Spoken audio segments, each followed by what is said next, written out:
우리 속담에 끈 떨어진 뒤움박이라는 말이 있습니다. 어떤 분들은 뒤움박이 뭔지 모르실 것 같아서 제가 사진을 준비해 봤어요. 박을 반으로 쪼개지 않고 그 주먹만한 구멍을 뚫어 놓은 걸 뒤움박이라고 하는데요. 아주 예전에는 이제 여기에 씨앗 같은 것을 이제 저장해 두곤 했습니다. 근데 이제 왜 끈에 매달아 두었냐? 왜냐하면 박이 동그랗잖아요. 그러니까 바닥에 두면 뒹굴어 다니겠죠. 그러면 이제 내용물이 다 쏟아지게 될 거예요. 그래서 끈에 매달아서 처마 밑에 걸어두었던 것입니다. 그런데 이 뒤움박이 끈이 떨어지면 어떻게 됐어요? 끈을 의지해서 지금 이제 사용이 되고 있었던 건데 끈이 붙들어주고 있었는데 근데 끈이 떨어지니까 쓸모없는 신세가 되겠죠. 그래서 의지할 곳이 없어서 외롭고 불안해진 사람들의 신세를 두고 하는 말이 끈 떨어진 뒤움박이다 라고 그럽니다. 오늘 말씀에서 살펴본 사울의 처지가 꼭 이렇게 끈 떨어진 뒤움박 신세라 할 수가 있어요. 자, 3절 보시면요. 사무엘이 죽었으므로 온 이스라엘이 그를 두고 슬피 울며 그의 고향 라마에서 장사하였고 사울은 신접한 자와 박수를 그 땅에서 쫓아내었더라 기록되어 있어요.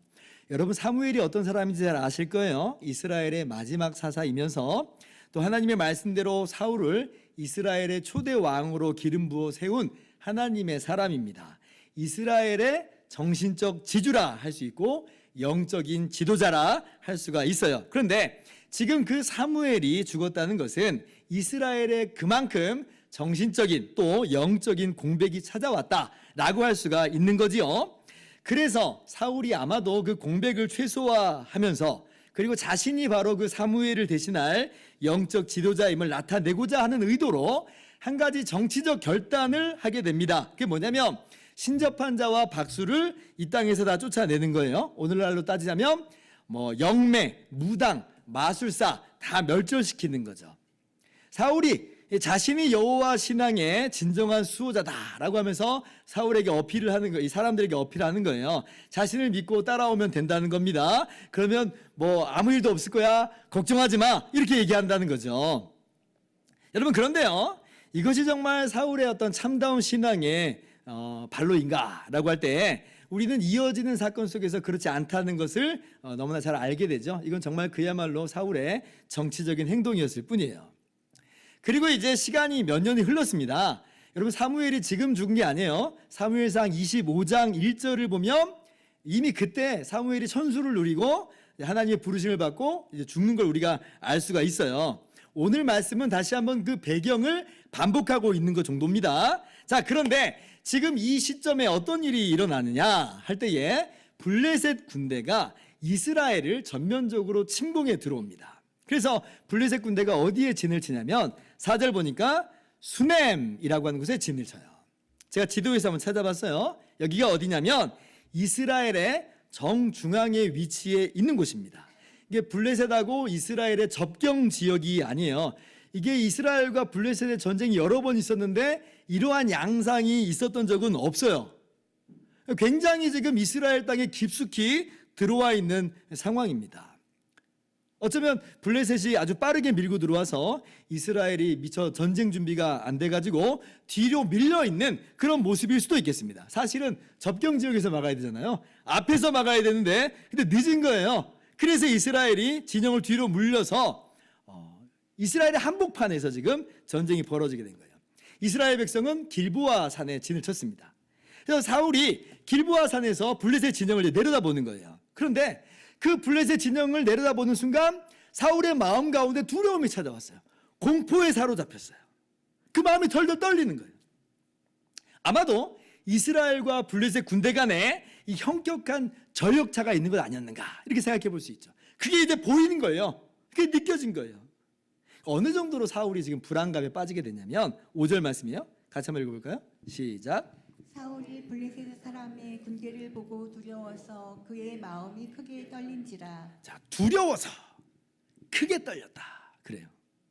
사무엘상에서 이 두 단어가 같이 쓰인 곳은 여기에 처음입니다. 그러니까 예전에도 블레셋과의 싸움이 있을 때 그때 요나단이 앞장서서 블레셋과 싸울 때 그때도 진짜 큰 위기였는데 그때는 이제 백성들이 떨더라만 있어요. 떨더라. 또 골리앗과의 싸움도 위기였죠. 근데 그때는 이제 크게 두려워했다 이렇게만 나와 있어요. 그런데 지금은 어때요? 크게 두려워서 떨더라. 두 단어가 같이 나와 있어요. 그러니까 지금 최고조의 불안감이 사울에게 엄습해 온 거예요. 사울이 한마디로 말하면 지금 정신적 패닉에 빠진 겁니다. 그러면 사람이 이러한 최고조의 불안감에 빠지면 어떻게 해요? 의지할 때를 찾기 마련이죠. 상대를 바라보고 나를 바라봤는데 정말 이 상황에서는 도저히 뭐 어떻게 할 수 없는 그런 상황이라 할 때는 그럼 누군가를 찾고 싶고 누군가에게 기대고 싶잖아요. 그래서 사울이 하나님께 묻습니다. 하나님 어떻게 하면 좋을지, 어떻게 하면 이길 수 있을지 하고 하나님께 도움을 구하는 거예요. 근데 여러분 이게요, 사울의 일생 속에서 굉장히 생소한 모습이에요. 왜냐하면 지금까지 사울이 40년간을 이스라엘을 다스렸는데 이날 이때까지 어떤 문제나 전쟁을 앞두고 하나님께 물어본 역사가 없어요. 사울이 그런 적이 없거든요. 딱 한 번 물어본 적이 있는데 사무엘상 14장 37절 보면 요나단이 앞장서서 블레셋과 싸울 때 이미 이겼어요. 그때 이제 블레셋 군대를 추격하리까? 라고 물어본 적은 있어요. 근데 그거 외에는 없어요. 사울이 그런 사람이 아니에요. 다윗은 안 그렇죠? 다윗은 모든 문제와 모든 결정 앞에서 항상 하나님의 말씀을 찾고 구하고 물었던 사람이에요. 그런데 사울은 그런 사람이 아닌데 그러고 있어요. 얼마나 사울이 지금 다급했는지를 우리가 볼 수가 있는 거예요. 목사님, 그럼 사울이 지금에서라도 정신 차렸나 보네요. 잘한 거네요. 맞아요. 일단은 이 모습까지만 본다면 사울이 잘한 게 맞습니다. 문제와 어려움 속에서 허우적거리면서도 그런데도 아예 하나님께 묻지도 않는 사람들이 더러 있잖아요. 그러니까 그런 사람들하고 비교하면 사울이 그래도 여기까지는 잘했다고 볼 수가 있어요. 그런데 끝까지 가봐야죠. 끝까지. 자, 그래서 사울이 하나님께 물었는데요. 그런데 하나님께서 사울에게 아무런 응답을 주시지 않습니다. 6절 말씀 보세요. 사울이 여호와께 묻자오되 여호와께서 꿈으로도 우림으로도 선지자로도 그에게 대답하지 아니하시므로. 구약 시대 보면 하나님께서 하나님의 뜻을 알려주시는 도구가 이제 꿈과 환상, 우림과 둠밈, 또 혹은 선지자를 통해서 주시는 하나님의 말씀이었습니다. 그런데 지금 하나님께서 그 어느 것으로도 사울에게 응답하시지 않는 거예요. 그럼 어떻게 했어요? 사울 안에 있는 두려움이 더 증폭되는 거예요. 블레셋 군대가 너무 두려워요. 근데 하나님 응답해 주시질 않아요. 혹시 사무엘이라도 있었다면, 사무엘이라도 살아있었다면 사무엘에게라도 찾아갈 텐데 사무엘 줄 거 없어요. 마치 사울이 끈떨어진 뒤움박같이 외롭고 불안하고 의지할 데도 없는 그런 처지에 놓이게 된 것이죠. 근데 여러분 좀 의아한 것도 있죠. 왜냐하면 하나님께서 왜 사울에게 아무런 응답을 주시지 않는가? 하나님 항상 하나님께 나가는 자에게 응답해 주신 분 아니었는가? 지금까지는 뭐 사울이 엉망이었더라도 그래도 지금이라도 하나님께 나아가는 사울을 하나님이 좀 기특해 여기셔야 될 거 아닌가? 이런 우리가 예상을 하잖아요. 그런데 하나님께서 오늘 말씀 보면 사울에게 응답하시지 않습니다. 왜 그럴까요? 오늘 우리는 사울이 무엇을 놓치고 있는지를 분명히 알아야 돼요. 그리고 사울이 얼마나 잘못된 접근을 하고 있는지를 발견할 수 있어야 됩니다. 그래야 우리도 똑같은 전철을 밟지 않을 수 있기 때문에 그래요. 그래서 사울의 모습을 반면 교사로 삼아서 오늘 우리는 어떠한 모습으로 나아가야 할지를 여러분 분명히 깨달아 알 수 있기를 바랍니다. 자, 그럼 첫째로 사울이 놓친 것이 무엇인가라고 할 때에 사울은 지금 이 시간에 뭘 해야 되냐면 하나님께 자복하고 회개하는 모습으로 나가야 돼요. 이거 지금 사울이 놓치고 있는 거예요. 여러분, 사울과 하나님과의 관계는 전혀 정상적인 관계가 아닙니다. 오히려 완전히 끊어진 상태, 이미 단절된 상태예요. 그러니까 하나님께서 지금에서야 비로소 사울에게 응답해 주시지 않는 게 아니라 사실은 이미 끊어질 대로 끊어져서 아무런 교제도 아무런 응답도 없었던 것인데 문제가 없었을 때는 이게 드러나지 않은 거예요. 몰랐어요. 끊어졌는데 응답이 없는데도 잘 나가니까 못 느끼고 있는 거예요. 그런데 문제가 터지니까 사울이 이제서야 지금 맞닥뜨리게 되고 발견하게 된 거예요. 여러분, 하나님과 사울의 관계가 단절된 계기가 뭐예요? 언제 그랬어요? 하나님께서 사무엘상 15장 보면 사울에게 죄인 아말렉을 진멸하라 그랬죠. 짐승까지도 다 진멸하라 말씀하셨습니다. 하나님의 공의의 심판을 사울의 손을 통해서 집행하도록 하신 거예요. 그런데 사울이 그때 어떻게 했어요? 하나님 말씀을 불순종해서 짐승떼 중에서 좋은 것을 남겨두잖아요. 그 짐승떼에 대한 욕심이 생겼고, 무엇보다도 자신을 따르는 백성에게 인기를 얻고 싶은 거예요. 인기를. 즉 사울이 하나님의 말씀대로 결정하는 그런 모습으로 나가는 게 아니라, 하나님은 그러라고 왕으로 세웠는데 하나님의 말씀대로 결정하는 게 아니라 자기를 위한 결정을 내리기 시작해버렸어요. 그러니까 자기에게 신이 된 거예요. 나를 위해서 살아요. 우상이 됐어요. 삶의 판단 기준이 나에게 좋은 거냐 아니냐, 여기에 달려있는 거, 오로지 그거예요. 그래서 사울이 이렇게 하나님을 버렸기에, 그래서 성경 보니까 하나님이 사울을 버리셨다 그래요. 그래서 하나님께서 즉각적으로 이 다윗에게 기름을 부어서 이스라엘의 왕으로 세우신 거죠. 하나님과의 관계가 이미 단절된 겁니다. 그래서 그 다음부터 사울의 모습이 어땠어요? 하나님 없는 사람의 모습을 너무나도 잘 보여줬죠. 질투와 시기심에 눈이 멀어가지고 다윗을 계속해서 죽이려고 들고, 다윗에게 떡과 칼을 주었다는 이유 하나만으로 아무 죄도 없는 여호와의 제사장 85명을 몰살시켜버리기도 했어요. 아니, 죄도 없는데 여호와 하나님의 제사장을 몰살시켰다는 건 뭐예요? 자기 눈에는 뭐 하나님이고 뭐고 그런 거 없다는 거, 가차 없는 거예요. 지금까지 사울이 그러고 산 거예요. 근데 그러고도 성공 가도로 달리니까 이게 지금 눈에 보이는 것도 없었고 뭐가 문제인 것도 몰랐던 거예요. 그런데 지금 이제 사울이 지금 자기가 매우 크게 두렵고 떨린다고 해서 하나님께 묻는다. 여러분, 이 상황에서 하나님이 응답하시는 것 자체가 더 이상한 겁니다. 그래서 하나님의 응답이 없는 거예요. 자, 그렇다면 단절됐어요. 이미 깨진 거예요. 그러면 이 상황에서 사울은 어떠한 모습으로 나아가야 할까요? 지금 이 문제를 해결해 달라고 나가는 게 지금 핵심이 아니었던 거예요. 핵심은 자복하고 회개하면서 하나님께 나아가는 거죠. 그걸 물어야 되는 거예요. 그걸. 근데 사울은 그렇게 하지 않고 하나님께서 응답이 없으니까 그러니까 아예 그냥 돌아서 버려요. 여러분, 지금 이 문제가 크게 다가오고 있고, 근데 하나님께서 아무런 응답도 없는 이 상황은요, 어쩌면 사울에게 있어서 정말 마지막 기회였다고 할 수가 있어요. 사울은 지금 이 상황에서 비로소 자신의 영적인 밑바닥을, 영적인 현주소를 적나라하게 본 거예요. 블레셋은 지금 앞에 놓여 있고 하나님은 응답하시지 않고, 이게 나의 현 주소였던 거죠.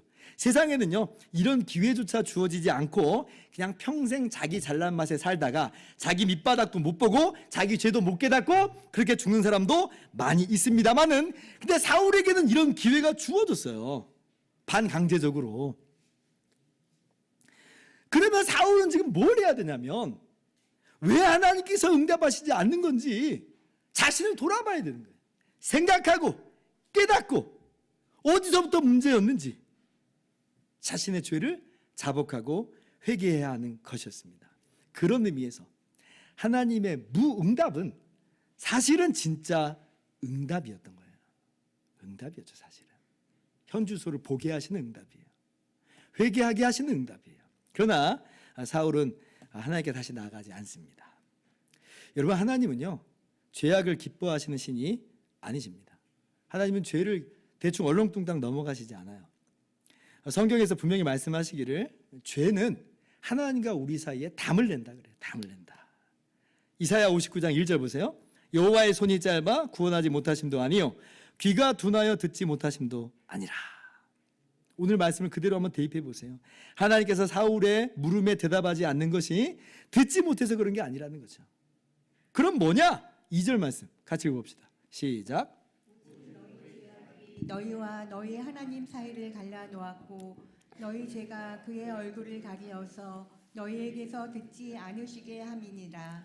오직 너희 죄악이 너희와 너희 하나님 사이를 갈라놓았다. 완전히 오늘 사울에게 해당되는 말씀이에요. 하나님의 무응답은 사울을 향해서 단절됨을 깨달아 알게 하시는 거죠. 너가 얼마나 하나님 앞에서 죄인인지를 알아라 라고 하는 일종의 응답이었던 거예요. 자, 그러면 이게 하나님과의 관계가 완전히 끊어지고 단절돼 버렸으면 그럼 끝장인 건가? 끝장인 건가? 자, 또 다른 말씀 봅시다. 에스겔 33장 11절이에요. 너는 그들에게 말하라. 주 여호와의 말씀이니라. 나의 삶을 두고 맹세하노니 나는 악인이 죽는 것을 기뻐하지 아니하고 악인이 그의 길에서 돌이켜 떠나 사는 것을 기뻐하노라. 이스라엘 족속아 돌이키고 돌이키라. 너희 악한 길에서 떠나라. 어찌 죽고자 하느냐 하셨다 하라. 하나님께서 에스겔 선지자를 통해서 범죄한 이스라엘에게 주시는 말씀이에요. 근데 하나님께서 뭐라고 말씀하세요? 나의 삶을 두고 맹세하노니, 하나님 스스로의 명예를 두고 맹세까지 하세요. 나는 악인이 그의 길에서 돌이켜 떠나 사는 것을 기뻐하노라. 오늘 사울에게 적용을 해본다면 사울에게 뭘 요구하시는 거예요? 자신의 영적인 가난함과 죄상을 발견하고 자복하고 회개해야 된다는 거예요. 자복하고 회개해야 되는 거죠. 여러분, 그래서 구약 성경을 보면요, 다 늦은 것 같아 보여도 근데 자복하고 회개함으로 산 사람이 있어요. 대표적으로 남유다의 므낫세 왕이 그랬습니다. 남유다에요, 악한 왕들이 진짜 많은데 그 중에 최고봉이 누구냐면 단연 므낫세 왕이에요. 하나님께서 이 므낫세의 악행 때문에 남유다를 진멸하겠다, 심판하신다라고 말씀까지 했으니까 말 다 한 겁니다. 그런데 이제 므낫세가 통치할 때 이제 아수르 군대가 쳐들어와 가지고 므낫세를 결박해서 끌고 가요. 왕의 신분에서 하루아침에 포로요 죄인 신세로, 죄수 신세로 전락해 버린 거예요. 근데 이때 이제 므낫세가 자신의 영적인 가난함을 깨달아요. 자신의 죄악을 깨달아요. 다 끝나버린 것 같죠? 그런데 이제 므낫세의 인생 속에서 유일하게 칭찬받을 만한 행동이 하나 나오는데 그때 뭐냐면 이때에 므낫세가 하나님께 자복하면서 회개 기도했다는 거예요. 자, 역대하 33장 12절. 그가 환난을 당하여 그의 하나님 여호와께 간구하고 그의 조상들의 하나님 앞에 크게 겸손하여, 하나님 앞에 겸손함으로 기도했다. 이게 뭐예요? 회개. 저는 이런 벌을 받아 마땅한 사람입니다. 입이 10개라도 할 말이 없습니다. 저는 정말 죄인입니다 라고 자복한 거예요. 이게 겸손함으로 기도한 거죠. 근데 어떤 일이 벌어져요? 정말 너무나 놀랍게 13절이에요. 같이 한번 읽어봅시다. 시작. 기도하였으므로 하나님이 그의 기도를 받으시며 그의 간구를 들으시사 그가 예루살렘에 돌아와서 다시 왕위에 앉게 하심에 므낫세가 그제서야 여호와께서 하나님이신 줄을 알았더라. 아멘. 세상에 다 끝난 일이고 다 끝장난 관계인 줄 알았는데 다시는 이게 회복이 안 될 것만 알았는데 근데 그렇지 않았다는 거예요. 하나님이 그 기도를 들으셨어요. 그리고 회복시켜 주셨습니다. 남유다는 이 므낫세의 죄로 말미암아 결국은 망해버렸을지라도 므낫세라고 하는 개인은 회개하고 돌아옴으로 살아나는 일이 있게 됐어요. 기적 같은 일이지, 기적 같은 일. 자, 그렇다면 만약에 오늘 이 시간에 사울이 하나님과의 관계가 이미 단절됐다 할지라도 사울이 회개하면서 자복하면서 하나님 앞에 겸손함으로 나아갔다면 과연 어떻게 됐을까? 우리가 예상하기 어렵지 않지요. 사랑하는 성도 여러분, 지금 문제 앞에서 우리의 문제 해결을 위해서 기도해야 될 그런 때이기도 하지만 어쩌면 그보다 더 근본적으로 나의 영적인 가난함과 죄악을 깨닫고 회개하고 자복하는 시간이 오늘 우리의 시간이어야 될 수 있습니다. 우리의 모든 문제가 다 우리의 죄 때문에 비롯된 것은 아닐 수 있어요. 그러나 분명히 어떤 문제들은 우리의 죄악과 우리의 부패함으로 말미암는 결과로 이루어진 것들도 있어요. 하나님이 깨달아 하려는 거예요. 깨달아 하려. 하나님께서 우리와 함께 그 관계가 회복되기를 원하시는 마음으로 지금 이 모든 어려움들이 우리 가운데 허락된 것일 수도 있다라고 하는 거예요. 하나님께서 정말 우리들에게 원하시는 게 뭔가? 이건 지금 당장의 문제 해결이 아니에요. 깨어지고 단절된 소원해진 하나님과의 관계가 회복되는 것. 이걸 정말 하나님이 원하시는 거예요. 여러분, 예수님께서 이 땅에 오시는 이유가 뭐예요? 예수님께서 십자가에서 달려 죽으신 이유가 뭐예요? 죄로 인해서 하나님과 우리 사이의 관계가 완전히 단절돼 버렸잖아요. 죄인은 우리가 하나님의 영광에 이르지 못하게 됐어요. 어느 누구도 하나님의 복된 응답을 누릴 수가 없는 거예요. 그래서 예수님이 이 땅 가운데 오시고 우리의 모든 죄를 다 짊어지고 십자가에서 죽어주셨어요. 그렇게 하나님과 우리 사이의 관계를 회복시켜 주셨어요. 주님이 값을 다 치렀기 때문에 우리가 여기에서 할 것은 없어요. 다만 주님의 십자가 공로를 의지하여 예수 그리스도의 이름으로 자복하며 회개하며 나아갈 때에 하나님은 영원히 예수 그리스도 안에서 용서하여 주시고 우리를 받아주세요. 하나님의 응답이 없다고 느껴질 때 그때가 바로 주님의 십자가 공로를 기억할 때고요. 그때가 바로 주님의 십자가 공로만을 의지할 때예요. 우리의 죄인됨을 기억하면서 오직 예수 그리스도의 십자가 공로를 의지하면서 자복하면서 회개할 때에 하나님은 변함없이 우리를 들으시고 우리와의 관계가 다시 한번 그 안에서 회복되고 소생되는 역사가 있음을 여러분 믿으시기 바랍니다. 둘째로 사울이 놓친 것이 뭐냐? 사울이 전적으로 하나님을 의지한 것이 아니라 도리어 무당을 의지하였고 사람을 의지하였죠. 이것이 지금 사울이 놓치고 만 거예요. 이게 이제 7절 이하의 말씀인데 사울이 이 신접한 자와 박수를 쫓아낸 것이 이 지극히 정치적인 행동이었다는 것이 여기서 밝혀지죠. 사울이 누굴 찾아가요? 무당을 찾아가요. 다급하니까 지금 어디에 무당이 있느냐 찾아가지고 엔돌에 신접한 여인을 찾아갑니다. 그러니까 이전의 행동이 다 거짓된 행동이었다고 하는 것을 스스로 보여주고 있는 거예요. 여러분 성경을 보면 하나님께서 이렇게 무당을 의지하는 행동을 얼마나 미워하는지를 우리가 잘 알 수가 있어요. 대표적으로 한 구절만 찾아본다면 레위기 20장 6절을 보세요. 접신한 자와 박수 무당을 음란하게 따르는 자에게는 내가 진노하여 그를 그의 백성 중에서 끊으리니. 7절 같이요. 너희는 스스로 깨끗하게 하여 거룩할지어다. 나는 너희의 하나님 여호와이니라. 내가 끊어버리겠다. 하나님께서 말씀하세요. 이거 얼마나 두려운 무서운 말씀이에요. 우리가 하나님께서요 이러한 행동을 얼마나 가증히 여기시는지 얼마나 미워하시는지를 똑똑히 볼 수 있어야 됩니다. 사람들이 점치는 것, 굿하는 것, 무당 찾아가는 것 이런 것들 대수롭지 않게 생각하는 경향이 있습니다.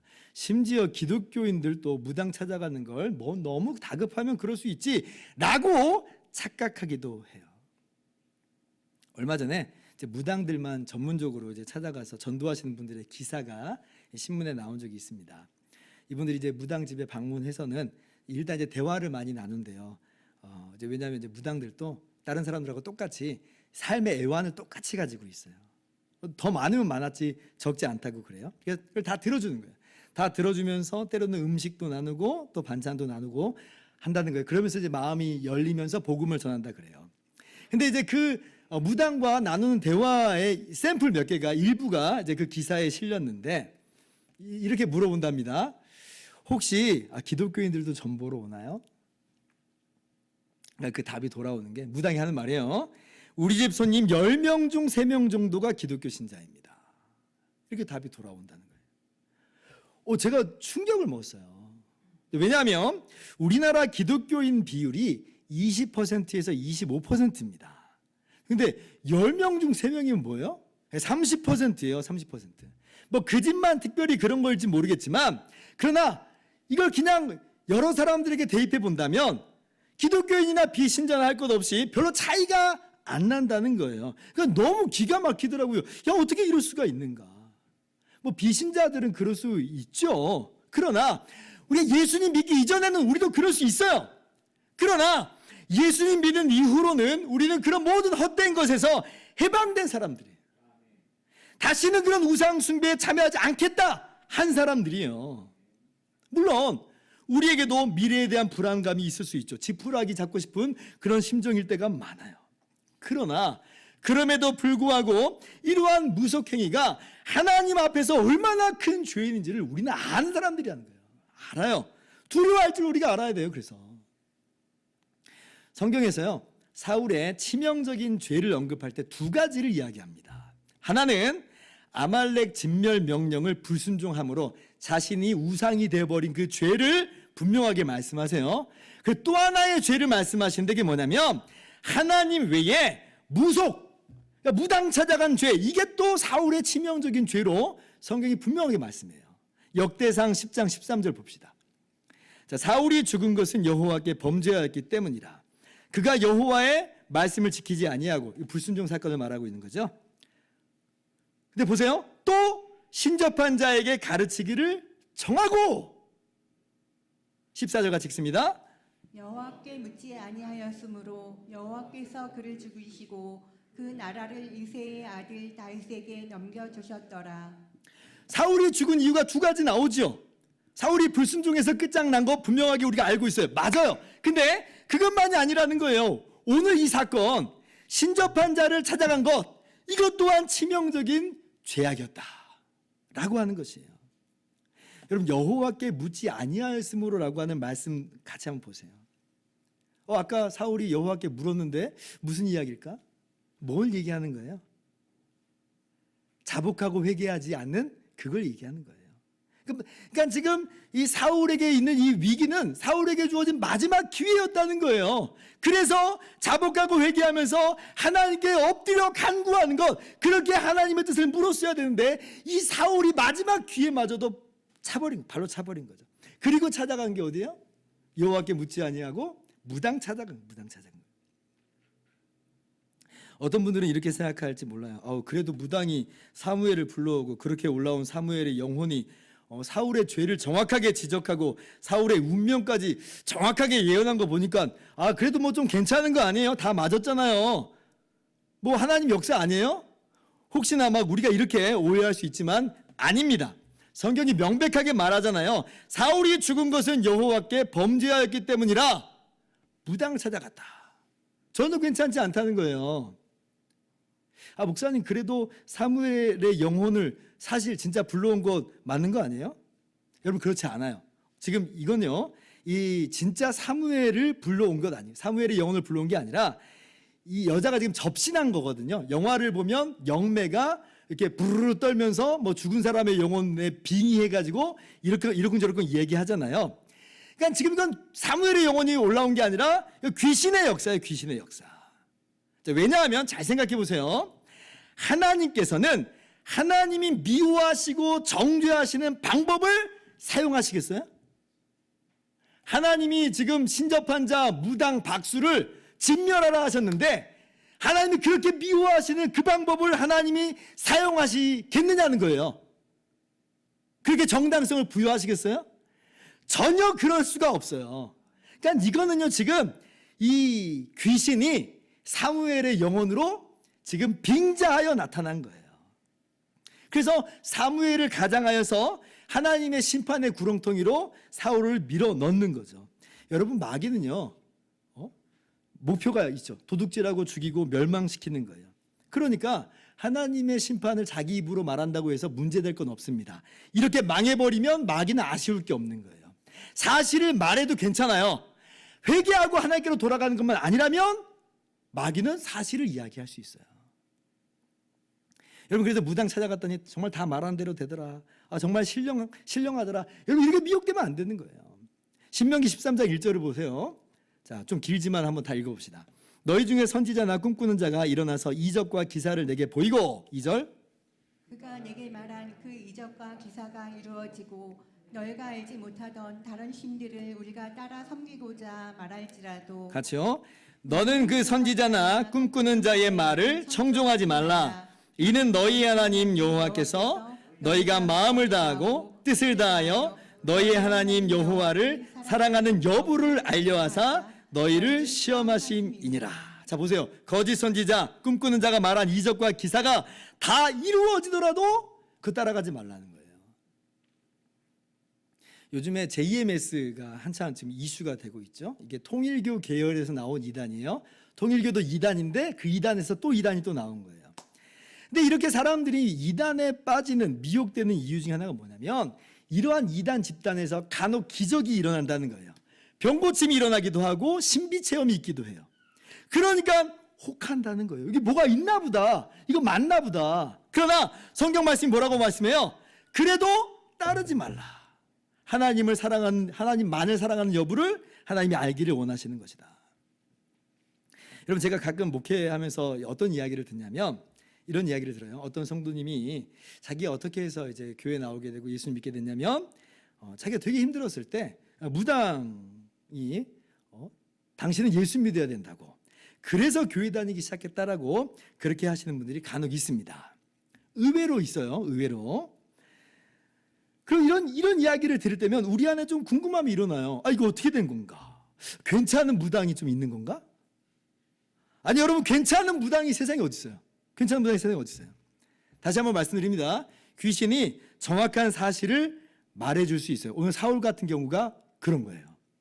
사도행전 16장 17절 한번 보세요. 거기 보면 이 사도 바울이 빌립보에서 복음을 전할 때 점치는 이 귀신 들린 여종 하나를 만나게 됩니다. 근데 이 점치는 귀신 들린 여종이 뭐라고 말하냐면, 이 사람들은 바울을 향해서 이렇게 말하는 거예요. 지극히 높은 하나님의 종으로서 구원의 길을 너희에게 전하는 자라 하며 이같이 여러 날을 하는지라.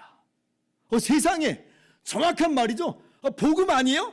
구원의 길을 너희에게 전하는 자다. 귀신들이 꼭 거짓말만 한다고 생각하지 마세요. 사실을 이야기할 수 있어요. 그러나 여러분, 사실을 말해도 그것이 유익이 아니에요. 그래서 18절에 바울이 심히 괴로워졌다 그러죠. 그래서 그 귀신을 쫓아냅니다. 예전에는 제가 이게 뭐 괴로운 일은 아니잖아 라고 생각을 했거든요. 사실을 말한 거고 어떻게 보면 뭐 복음 전도에 도움되는 일 아니야? 이렇게까지 생각을 했는데 아니에요. 이거 괴로운 게 맞아요. 이건 복음 전도의 방해예요. 왜냐하면 그 이유 중에 하나는 이거예요. 그러면 이 귀신 들린 여종의 말을 듣고 바울에게서 복음 들어서 예수 믿었다고 생각해 보세요. 그러면 최종 판단의 권위는 궁극적으로 누가 갖게 될까요?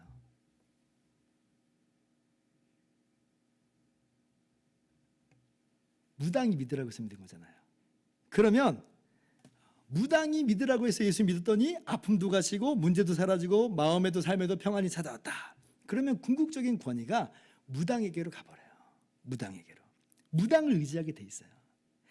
빨리 그래도 성경 안에 바른 믿음으로 서면 무당의 영향에서 벗어납니다. 너무 감사한 일이에요. 그러나 그렇지 않다면 계속 이 사람은요, 무당에게 우호적인 그러한 관계를 갖게 돼요.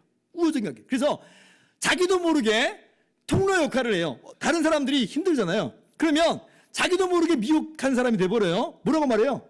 내가 힘들 때 무당이 예수 믿으라고 해서 내가 예수 믿었는데 한번 그렇게 무당 한번 찾아가도 뭐 한번 이야기 한번 들어봐봐. 이런 이야기가 쉽게 나와요. 왜냐면 자기가 그런 영향을 받았기 때문에. 그리고 또한 자기가 다시금 문제에 빠지게 됐을 때 어디로 가겠어요? 이 사람 어디 가겠어요? 무당에게로 찾아가는 거예요. 왜냐하면 자신의 문제들에 대해서 궁극적으로 처방을 내려준 존재가 무당이기 때문에 그렇습니다. 그러니까 이 바른 성경적 믿음에 서지 않으면 이 사람은 지금 예배당에 나와 있다 하더라도 궁극적인 권위를 누구한테 맡겼냐면 무당에게 맡겼어요. 누구를 의지하고 있냐면 무당을 의지하는 거예요. 그러니까 사도 바울이 괴로운 거예요. 괴로운 거예요. 그래서 이 귀신 들린 여종을, 점치는 여종을 귀신을 쫓아내는 거예요. 이거는 최종적인 권위를, 영광을 주님에게서 빼앗는 행위이기 때문에 그것을 쫓아내야만 하는 것입니다. 여러분, 하나님께서는요, 우리가 예수님 외에 다른 것을 의존하는 것을 전혀 기뻐하지 않으세요. 다른 것, 다른 사람 의존해서 예수님께 나오는 것은요, 사실은 그것은 예수님을 의존하는 게 아니라 그 사람을 의존하게 되는 거예요. 영광을 주님께 돌리는 게 아니라 그 사람이 영광을 받아버려요. 그래서 제가 여러분들에게 종종 말씀드리기를 다른 데 가서 소위 기도받으러 다니지 말라 이렇게 말씀을 드리는 것도 마찬가지의 이유예요. 우리가 오직 예수님만을 의존해야 되는데, 오직 예수님만을 의지할 수 있는데, 그런데 소위 신령해 보이는 그 사람들의 말에 흔들흔들하게 되잖아요. 어쩌다가 그 사람 말이 맞고 또 그 사람 기도로 병이 나았다 해보세요. 자, 그러면 이 사람이 지금 누구를 의지하게 되는가? 주님을 의지하는 것처럼 보이지만 사실은 그 사람의 말 한마디 한마디에 내가 종속되는 거예요. 흔들흔들하게 되는 거예요. 만약 그 사람이 다른 부분을 이야기하면 어떻게 되겠어요? 꼼짝 못하는 거예요, 그때. 왜냐하면 이 사람 말이 맞았었거든요. 그 말 안 들으면 내가 저주받을 것 같거든요. 여러분, 그렇지 않습니다. 우리는 다른 존재를 의지하면 안 돼요. 다른 존재를 의존하면 안 돼요. 오직 우리는 교회의 머리가 되신 예수님만을 붙들어야 되고, 예수님만을 의존해야 됩니다. 제 아무리 천사가 자기에게 나타났다고 해도 그것 따라가면 안 되는 거예요. 사람에게 의존하는 것은요, 그리스도의 영광을 찬탈하는 행위다. 골로새서 2장 18절입니다. 아무도 꾸며낸 겸손과 천사 숭배를 이유로 너희를 정죄하지 못하게 하라. 그가 그 본 곳에 의지하여 그 육신의 생각을 따라 헛되이 과장하고. 이게 무슨 말이냐면 이 사람이 지금 자기가 천사 봤다는 겁니다. 그 굉장히 겸손하고 경건한 척을 하는 거예요. 그래서 지금 누구를 의존하라고 하는 거냐면 자신에게 의존하라는 거예요. 나를 의지하라는 거예요. 거기에 근데 휘둘리지 말라고 주님께서 바울 사도를 통해서 우리에게 말씀하여 주세요. 19절 같이 읽습니다. 시작. 머리를 붙들지 아니하는지라 온몸이 머리로 말미암아 마디와 힘줄로 공급함을 받고 연합하여 하나님이 자라게 하심으로 자라느니라. 우리가 해야 될 건 뭐냐? 머리를 붙드는 거예요. 다른 것을 통해서 머리를 붙들려 하지 말고 머리 대신 예수 그리스도를 직접 붙들어요. 그것이 우리들에게 주어진 특권입니다. 하나님께서 우리에게 그런 놀라운 은혜를 주셨어요. 그러므로 우리는 지금 예수 그리스도의 십자가로 말미암아 하나님께로 직접 나갈 수 있게 됐어요. 하나님과 우리 사이에 벽은 없습니다. 주님께서 십자가에서 그 모든 죄의 벽을 다무다 허무셨잖아요. 그러니까 하나님께 직접 나아갈 수 있어요. 오직 예수님만이 유일한 중보자지 다른 중보자를 하나님과 우리 사이에 껴넣으면 안 되는 거예요. 예수님과 우리 사이는 더더군다나 그래요. 왜냐하면 예수님과 우리는요 이미 하나가 됐잖아요. 주님이 머리가 되시고 우리가 몸이 됐어요. 근데 여기에 무슨 벽이 있어요? 여기에 무슨 담이 있어요? 누가 여기에 껴들어야 돼요? 껴들 필요가 없는 거예요. 머리 대신 예수님께 직접 나아갈 수 있어요. 교회 공동체는 그런 특권과 은혜를 받은 사람들입니다. 그러므로 머리 대신 예수님만을 의지하고 오직 주님께만 의존되는 저와 여러분의 모든 삶이 되기를 바랍니다. 이제 말씀 마칩니다. 다른 사람 의존하려고 들지 마세요.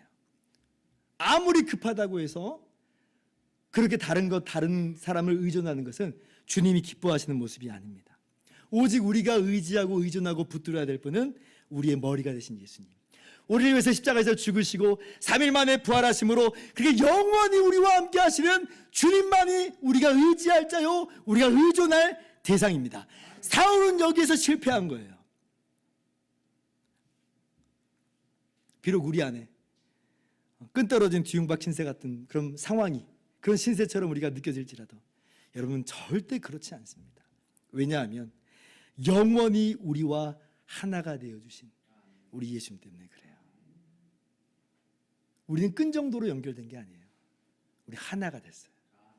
그러므로 지금 당장의 상황에 휘둘리지 마시고 오직 예수님 그분만을 의지하고 주님께 기도하고 주님을 기다리면서 주님으로 만족하여 그러한 복된 삶을 살아가는 저와 여러분들 되기를 주님의 이름으로 축원합니다.